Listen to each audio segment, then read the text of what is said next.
Hey friends, welcome back. In this video, I'd like to dive deeper into DAX, and what we are trying to find out here is how many customers did not order in the last 90 days. 90 is just a random number, which I'm going to use now, but of course it depends on the business, on what kind of value here you would like to analyze. So sometimes in certain businesses it would be 180 days, could be in the last 30 days, and so on. Really, it depends on the business probably, but it's a valuable insight. So let's figure out how we can do that in Power BI. To get started, I create a new report page. So I click on the plus symbol here, and then I have my blank report page. And I like to see this inside a table, because then it's easier to explain the DAX code which is used here. So for that, let's actually open the dates table and then add our date hierarchy inside our report. And for that, we want to analyze it on a monthly level because it's at 90 days. 90 days is 3-month period. So it makes sense to maybe get rid of the day here and also the quarter, because it suffices if we have here the year and the month. Let me also format this a little bit. Let me go to view here and let me open the format pane. And then let's actually go to value section here and then choose here a bigger size. Let's say 14. So hopefully you can see this on your screens. Okay. So we now have the year and the month, and now let's figure out the distinct customers we have for each month and year. Now that's quite easy, because we could either write our DAX formula for that, or we could leverage simply the power of Power BI by adding the data directly. Meaning, if I go to add data here, and then we choose from the orders table our customer companies, we could use them in here and select them. By default, now of course the month gets repeated, but here this already tells us if we would sum up all the values in 2021 in July, this would give us the unique customers. Now instead of visualizing like that, I would like to see the actual number. So 1, 2, 3, and so on until this value here, including this value. So we can go to the data options and just make sure that we summarize the data.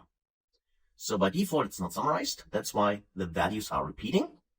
But if we go here and just say we would like to see the count distinct, click on this, then we would see that in July 2021, we have in total 20 customers.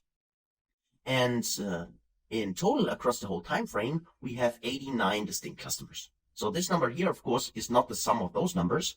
It's just the total amount of customers we have in the dataset, which is 89.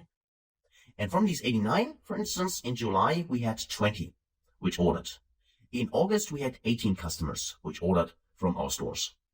And by the way, the same customer could appear here and here, right? Because the count is distinct, so the unique customers, of course, are only considered for each month individually.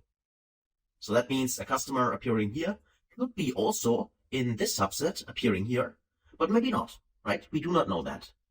We would have to analyze that. We could do that, having this insight, right? Because you've seen that you can see which customers are actually ordering in July and so on. But right now, what we see here is simply the customers we have for each month. And the goal now is to create a DAX formula, let's say more advanced DAX formula, which allows us to see how many customers have not ordered in the last 90 days as a time frame we're going to use. So let's actually create the DAX expression. So let's go to the data view here, click on the little cylinder, and then let's actually right click on the measures table to create a measure inside. Let's go to new measure.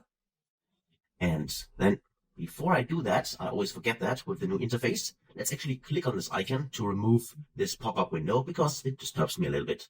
And also let's make this a bit smaller so we have more space up here. Now again, right click on the measures table and create a new measure. So there's our measure. Let me just zoom in, not to the report, like that, but to the measure. Let's select the measure here and zoom in. Okay, here we go. And then let's name this, give it a name. So let's say customer insight. That's the name I'm going to give this measure, but of course, feel free to use whatever kind of name you want. Now equal sign, and then shift enter to go to the new line. Not required, but as I said, I personally prefer to have it like that. Now, again, we will use variable for that, for this DAX formula, because in general, variables are really, really powerful, help up to sometimes speed up the code, but also help to have the clear code in a more clear structure. That's why I'm going to use that. But also note, you do not need to use them. So variables are not required, but they are best practice. And that's what we're trying to learn here in this course. So let's just use them as we are. So let's define var with the var keyword. And then we know that we can store tables. So DAX calculation tables like virtual or temporary tables in variables, but we also could store numbers. So I could also say this, for instance, equals 90, right? Of course, I need to give it a name. For instance, var number, as an example, equals 90. That would work. But before we do that, the 90 days, let's just actually define at first our customers. So for our customers, what are our customers? Well, this is a table, right?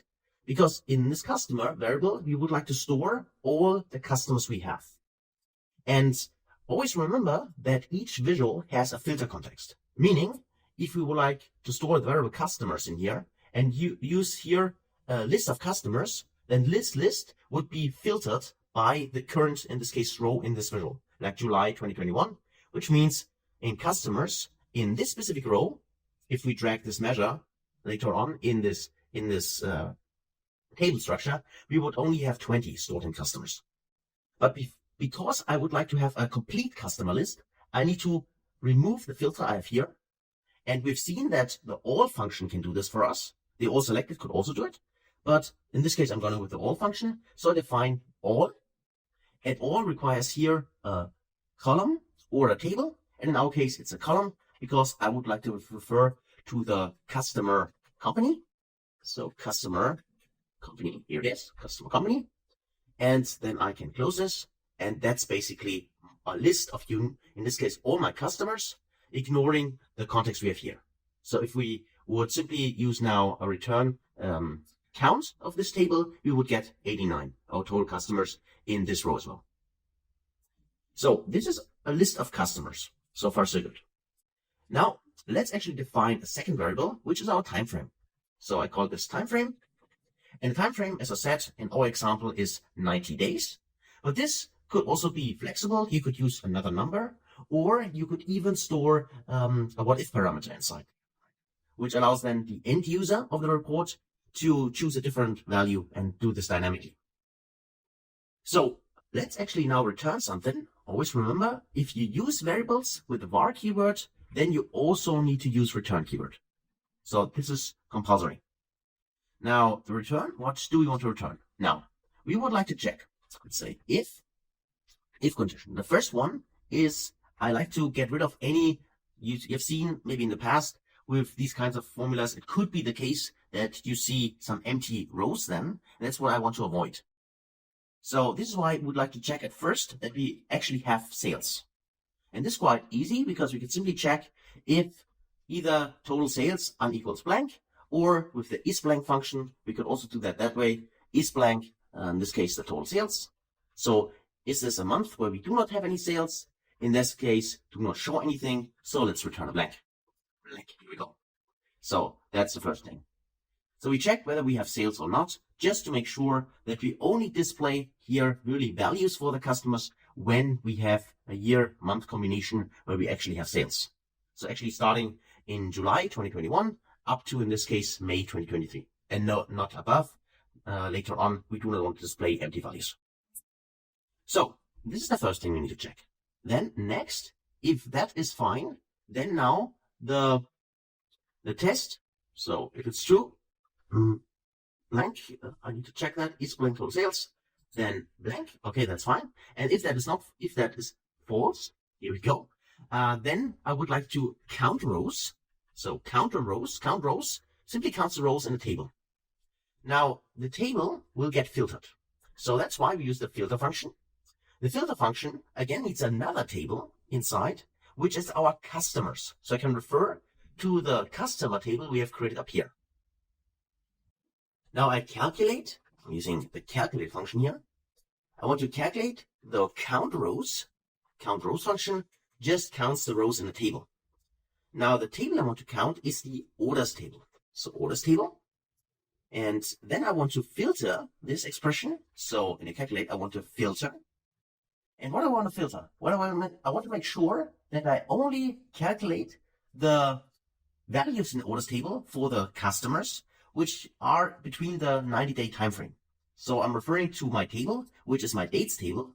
And to avoid the filter, I can use all or all selected. In this case, let's just choose all selected in this example. And then say that I would like to have the dates table date. And for this dates table, let me close this here. How do I want to filter it? Well, I want to make sure that the dates table date, the date itself, here is greater than the maximum of the dates table date, this one. And then I subtract the time frame. So time frame, here it is. And at the same time, the second argument, so a double ampersand here, is that the dates table date, in this case, this one here, is less or equal to the maximum of the dates table date.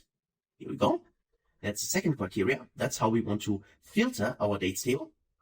And then let me just close this one here. Then I also need to close here the first, then I need to close the calculate function. Now in my filter expression, I say this is equal to 0.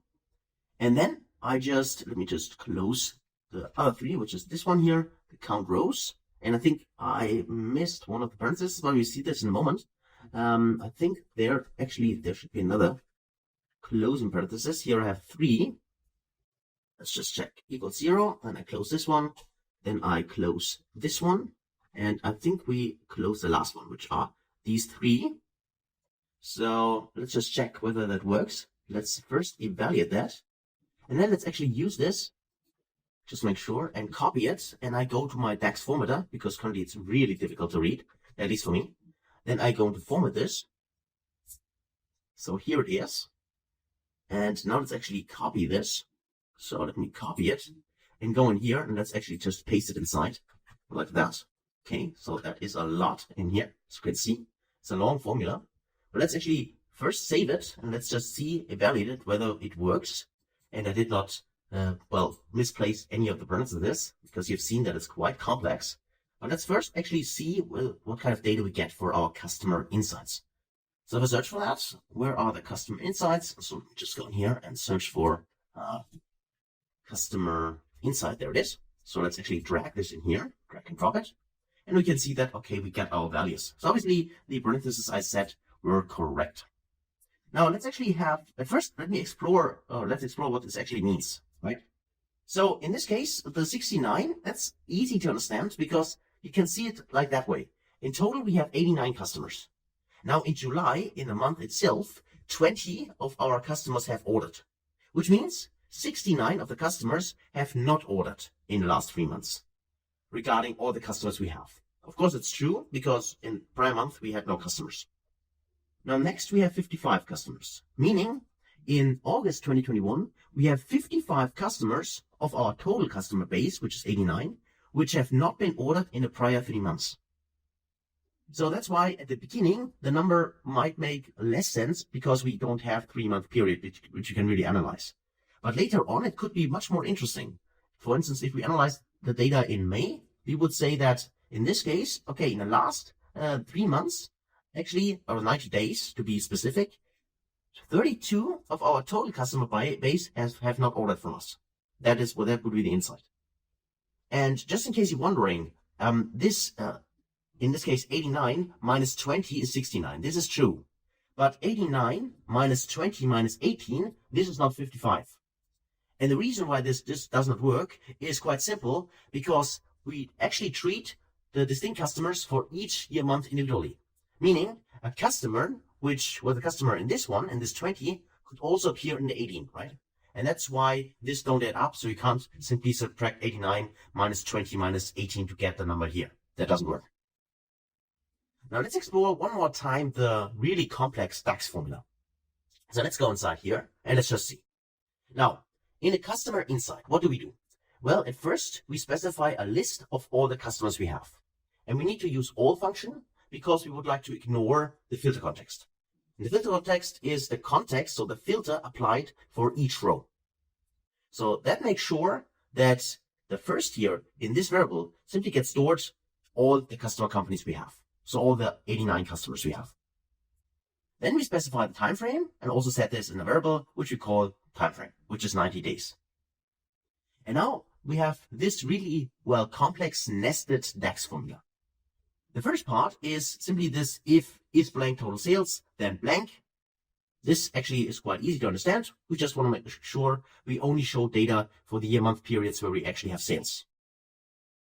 And then the inner nested, this part, that's actually the most interesting one. Because what we check here is we count the rows of a table. And we say that we only want to count rows, in this case, where this is 0. The 0 refers to the fact that if the table in here, which we calculate, if the amount of rows for this table is 0, which means the table is empty, it does not have any rows, only then we want to actually count it. So, or then we would like to return a true, let's call it this way. So this gives us actually the result whether a customer appears in this filter table or not. That's the idea behind that. So if we count the rows in the customer table, the customer table, remember, contains our unique list of customers. And we want to count the rows in this table, which means all the customers which appear in the table are actually current customers or customers within the 90 days. All the customers which do not appear in the table, those are customers who have not ordered. Now, this customer here, this customer table should be filtered. That's why we use the filter function. And the filter for the customer actually is based on the order table, on the other hand. Now, that just means that inside the order table, we check, has the customer appeared, so one order for the customer, has it appeared in this specific time frame? So meaning in a dates table, where the date is greater than the maximum date minus time frame. And remember, if you reference the maximum date in a formula like that, the maximum date always references the current filter, which means December 2021, for instance. So that makes sure that in the formula itself, we say, actually, is the customer appearing in the current date, the current period, the current month, minus 90 days. So that's why it also includes the more or less 2 months before. So the prior 2 months, in the 90 days at least, right? So, but more or less 3 months. And at the same time, is the date less or equal to the maximum date? Which just means, again, it's 90 days, but more or less, does the customer appear in here? So in the December period, in the November period, in the October period. So that's what's actually analyzed here. And then if the customer is not appearing in this, then we count this, which means then it is appearing in this 45. This is how this is evaluated. And this is why we can get this insight here with this formula. So one thing I'd like to mention here is the following. At first, I totally get that it is quite complex, especially the more you nest those different kinds of formulas inside. This is totally clear. But at the same time, try to analyze, to dissect the formula step by step. That's the first hint I can give you. And the second hint is that you do not really need to learn and apply this for each new insight you want to create individually, because you can also consider it as a kind of scaffold, which means that you can reuse this kind of formulas for your use cases. You might have to adapt them, of course, a little bit, but in general, you can use this formula again and again. And also, the more often you use it, the better you understand it. So this is something I can give you as a hint from my experience. But what I would really encourage you is to do this step by step, to build that step by step and go through it. Because it really, the more nesting here, of course, it appears more difficult. But if you just dissect it, taking this part is one, right? The is blank. Then you go inside, figure out count rows. It's just counting the rows in the table. A filter argument allows us to filter a table based on an expression. The table you want to filter is this one. The expression, in this case, is this one, right? So that's how you go step by step inside this formula and try to understand what it does. So that's it actually for this video. So again, I know it's quite complex, but we have done it together. And I encourage you, please write the formula yourself. That's also helpful for learning. And then try to actually create the same visual. And also feel free to create a different visual with this insight. For instance, a bar chart, a line chart, or whatever you want to use in Power BI. So that's it for this video. Thanks a lot for watching, and I hopefully see you in the next video. Until then, best guys.